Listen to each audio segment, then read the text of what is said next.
Team Blandine.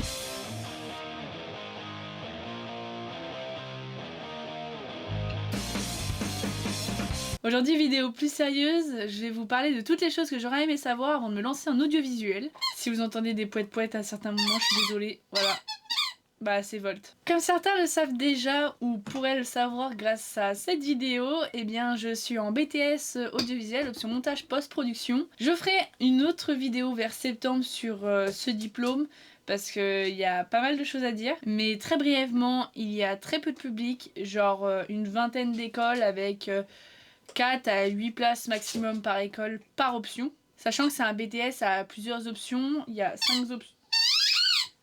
Volt, bibi, bébé. Sachant que c'est un BTS à plusieurs options, il y a la gestion de production, l'image, le son, le montage post-prod, et il y a un truc sur les équipements, ceux qui savent démonter les caméras, etc. J'ai pété un plomb. Sinon, il existe des bachelors, mais c'est seulement des écoles privées. Ce n'est pas des diplômes reconnus par l'État, mais par... c'est des certificats par le travail, on va dire. Sauf qu'ils ont plus ou moins de valeur selon la réputation de l'école, selon la valorisation du diplôme. Donc le bachelor c'est bien. Pourquoi je lui ai donné ce jouet de merde? Donc le bachelor c'est bien, mais faut bien sélectionner son école. C'est vrai que l'avantage d'un BTS, c'est que c'est reconnu partout dans le monde, il a une véritable valeur et dans le monde du travail et aux yeux de l'État, et donc si vous changez de pays, votre BTS sera reconnu alors que votre bachelor non. Informez-vous dans quel établissement vous vous dirigez et vers quel diplôme vous vous dirigez. La réalité aussi sur les bachelors, c'est qu'on vous promet potentiellement une alternance pour ne pas payer ces écoles, sauf que ils valorisent beaucoup plus les BTS que les bachelors parce qu'ils estiment que le niveau d'un BTS n'est pas le même qu'un bachelor. En tout cas dans de nombreux cas. Ensuite, faire du réseau. La réalité c'est que si vous connaissez personne dans ce secteur-là, si vos parents ne sont pas non plus issus de ce milieu-là, et va falloir vous faire du réseau et travailler très dur parce que vous ne trouverez jamais d'emploi. Si vous êtes quelqu'un de timide et que vous avez du mal à aller vers les gens, je vous souhaite vraiment bon courage. Chaque événement, chaque opportunité, saisissez-la. Au pire, vous risquez un non, au mieux vous avez un contact. Faites-vous connaître, faites un maximum de projets, même des choses hyper simples, mais le contact c'est vraiment la clé. Ça vous permettra aussi de vous affirmer et d'oser potentiellement aussi des choses et de prendre confiance en votre travail. Concernant les projets, je sais pertinemment qu'on n'a pas tous les mêmes moyens, qu'on n'a pas tous les personnes aussi pour nous accompagner suivant le projet, on ne peut pas tous faire les mêmes choses. C'est vrai que l'avantage d'aller dans un diplôme basé pour ça, c'est qu'on a accès à du matériel et on a accès à des gens passionnés par la même chose que nous. Ça peut être simplement des choses simples, comme là j'ai un trépied, une caméra et je parle. Alors effectivement, on n'a pas tous les moyens d'avoir une caméra, mais comme on dit, pour faire des films, il y a juste besoin d'un truc qui filme. Ça peut être votre téléphone, ça peut être une tablette, ça peut être n'importe quoi, même une petite webcam toute pourrie, on s'en fout. En fait, l'important, c'est ce que vous proposez. Avoir du matériel, ça s'acquérit pas en 2 minutes, ça s'acquérit pas en 1 an. Bien évidemment, il faut travailler et il faut savoir ce qu'on veut en faire aussi. Ça sert à rien d'avoir du gros matos si c'est pour rien en faire. Vaut mieux avoir du plus bas matos et faire du contenu de qualité qu'inversement.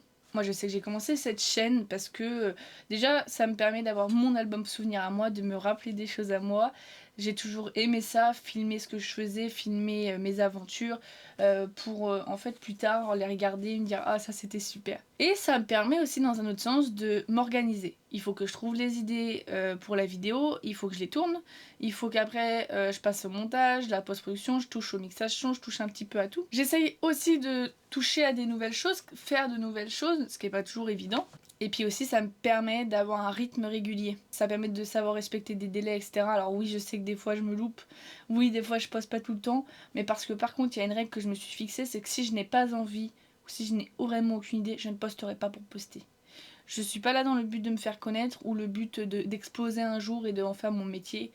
Clairement pas. Si ça plaît, c'est le principal. Si les gens passent un bon moment, c'est le principal.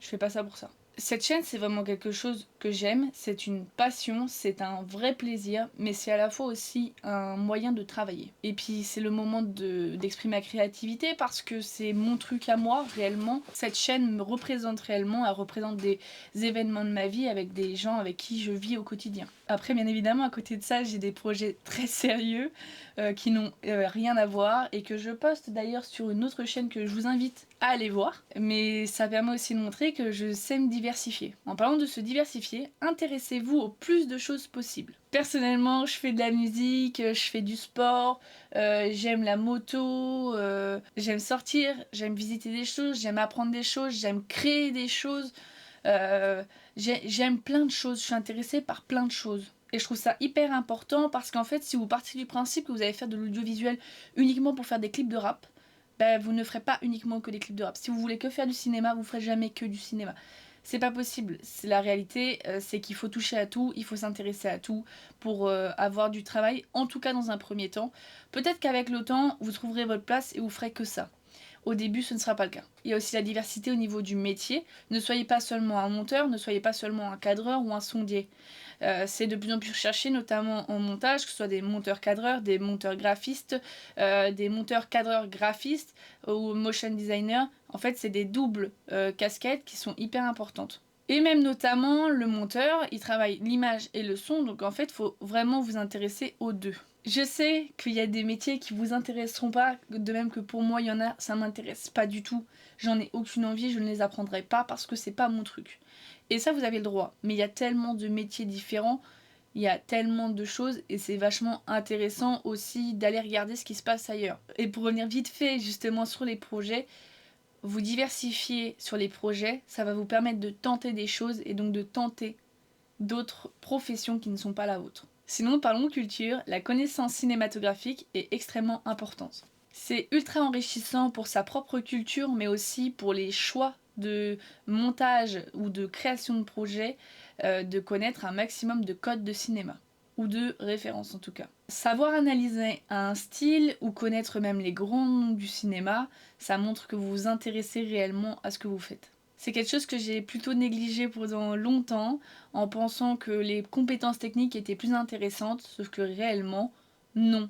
C'est très apprécié et c'est très agréable de savoir qu'un film fait référence à un autre ou que ça correspond à tel truc. C'est hyper gratifiant. Ça montre que la personne n'a pas juste fait un scénario dans le vide et elle a cherché plus loin que le bout de son nez. Je sais que retenir les noms des grandes stars et tout ça, c'est pas toujours évident pour moi. J'ai du mal à savoir qui a joué dans quoi, etc. C'est dur. C'est dur parce qu'en plus, j'ai jamais pris le temps de faire ça et j'ai jamais pris non plus trop le temps de regarder des films. Ce que je fais maintenant, et ça change sur beaucoup de choses, mon point de vue en tout cas. Sinon, niveau logiciel, je vais vous parler plutôt de la partie pour le montage. Moi, je vous conseillerais d'essayer de toucher à tous les logiciels qui servent dans le monde professionnel et de savoir les manipuler, en tout cas au minimum quoi. Je sais que la suite Adobe elle est chère, mais moi je vous conseillerais de vous perfectionner plutôt sur DaVinci parce que le logiciel d'avenir sera plus DaVinci que Adobe. Surtout que même dans le monde pro, il se sert de DaVinci et pas spécialement d'Adobe. Et Adobe c'est vraiment cher. DaVinci vous le payez une fois, vous l'avez à vie. Ou sinon, vous avez la version gratuite de DaVinci pour en tout cas faire les premiers pas. Ce qui est intéressant par contre sur Adobe, c'est qu'il y a tout type de logiciel, donc ça permet potentiellement de toucher à Audition, Photoshop, Lightroom. Je sais que j'essaye de faire du Lightroom et le Photoshop, mais Photoshop je galère complet, honnêtement. J'ai vraiment beaucoup de mal parce que ça n'a rien à voir, c'est plutôt du graphisme, c'est un autre métier que le montage encore. After Effects c'est pareil, c'est un autre métier, c'est le motion design, c'est encore autre chose. Mais moi je sais que je suis nulle et je sais pas trop quoi faire, donc ce que je fais, je vais sur YouTube, je regarde un tuto. Au début j'essaie de reproduire exactement la même chose et maintenant bah, je veux faire tel truc, je cherche le tuto mais je l'adapte à ce que je veux en faire, en sortir. Typiquement le logo de Spider-Man je voulais le rendre en 3D et ben je me suis aidée d'un tuto. Alors c'est pas fou, vous le direz bien, on est bien d'accord. Mais au moins j'ai appris comment le mettre en 3D, c'est tout con hein. Ou même là par exemple j'ai fait une animation de texte sur Fast and Furious, mais c'était assez intéressant parce que j'ai appris à mettre une texture. En fait les tutos, faut pas voir juste en mode ah bah j'ai copié puis je sais pas faire. Non, faut essayer de se dire bah là maintenant je sais faire, je vais pouvoir essayer de reproduire pour un autre. Ah oui, et puis surtout négligez pas les logiciels comme Avid Media Composer. C'est hyper important, notamment pour le BTS audiovisuel, votre épreuve sera basée sur ce logiciel. Et tout ça aussi, je trouve que c'est la même chose pour le matériel. Savoir quelle caméra est utilisée pourquoi, et plutôt quels objectifs pourquoi, et quels sont pareil, quel micro, et à quoi ça sert. Parce que vous allez adapter votre montage en fonction de ça. Aussi, c'est un métier qui est très prenant. Alors, si vous voulez faire du 35 heures et rentrer chez vous à telle heure, machin, etc., n'y comptez pas trop. C'est un métier à heures sup, c'est un métier qui vous suit un petit peu partout, et c'est un métier qui accumule le stress. Quand vous avez des choses à rendre dans un délai très limité, vous allez être très stressé. Et je trouve que c'est un métier où c'est très très compliqué de ralentir la cadence. Moi je le vois, c'est un métier de passion, et comme c'est de la passion, bah, je l'embarque partout sur mon temps libre, sur le travail, etc. J'en fais quasiment en permanence et c'est dur de décrocher.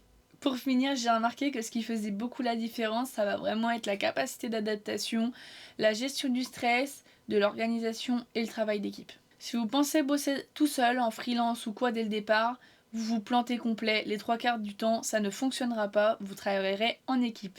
Si je peux vous donner un dernier conseil, accrochez-vous malgré tout, ayez votre propre style et surtout soyez passionné par ce que vous faites. Cette vidéo elle sort de l'ordinaire par rapport à l'habitude, mais j'espère tout de même qu'elle vous aura plu. Je ne posterai pas pendant 15 jours, mais je posterai dans 3 semaines, mais par contre entre temps je posterai sur TikTok et Instagram.